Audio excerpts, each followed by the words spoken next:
দিন যাবত ধরে কিছু শপিং করার দরকার ছিল, কিন্তু সময়ের অভাবে যেতেই পারছিলাম না।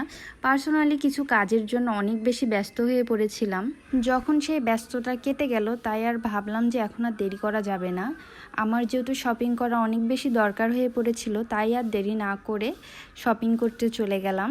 আমি সবসময় যেহেতু বাইরে যাওয়ার জন্য বোরকা ওয়্যার করে থাকি, এটা আমার সবচেয়ে বেশি কমফোর্টেবল লাগে আমার কাছে। এই জন্য আমি সর্বপ্রথম চলে গেলাম আমি বোরকার কিছু কালেকশন দেখার জন্য।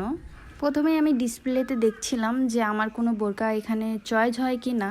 তারপরে যখন দেখলাম ঘুরে দেখার পরে আমার ডিসপ্লের কোনো বোরকাই তেমন একটা ভালো লাগছিল না, এগুলো অনেক কমন ছিল। আর এর আগেও এসে যেহেতু দেখেছি, তাই বললাম নিউ কোনো কালেকশন থাকলে আমাকে বের করে দেখান। আমি তো বাসায় থেকে বের হওয়ার আগেই ডিসিশন নিয়েছিলাম আমি ওখানে যাই যে কোনো দুটো বোরকা নিব। তারপরে দেখলাম যে আমার দুটো বোরকা তো না, আমার যে কোনো একটাই পছন্দ করতে অনেক বেশি কষ্ট হচ্ছে। আমি এই দোকানদার থেকে রেগুলার বোরকা পারচেস করে থাকি, এই জন্য আমাকে দোকানদার বলল তুমি আপাতত এখান থেকে একটা বোরকা নিয়ে যাও, নেক্সট টাইম যখন আমাদের এখানে নিউ কালেকশন আসবে তোমাকে জানাবো। তারপর এখান থেকে বের হয়ে আমি চলে গেলাম, যেহেতু বোরকা নিয়েছি ম্যাচিং করে কোনো একটা হিজাব নেওয়া যাক।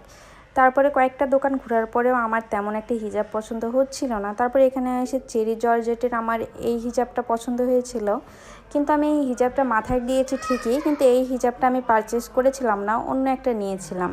শুধু নিজে নিজে তো শপিং করলে হবে না, জামাইকেও শপিং করে দিতে হবে। আর এই ফুটেজটা আমার নেওয়া হয়নি। আমার ছেলের এই বার্থডে কেকগুলো অনেক বেশি পছন্দ, তাই তার জন্য এখান থেকে আমি 1 পাউন্ডের একটা কেক নিয়ে নিলাম।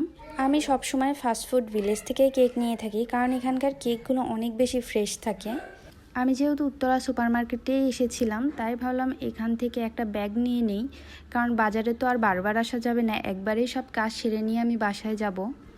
আমাদের গাড়িটা যেহেতু অনেক দূরে পার্কিং করা ছিল, তাই আমরা পুরো বাজার হেঁটে হেঁটে শপিং করেছিলাম। তারপরে চলে আসলাম এখানে মৌচাক মিষ্টির দোকানে।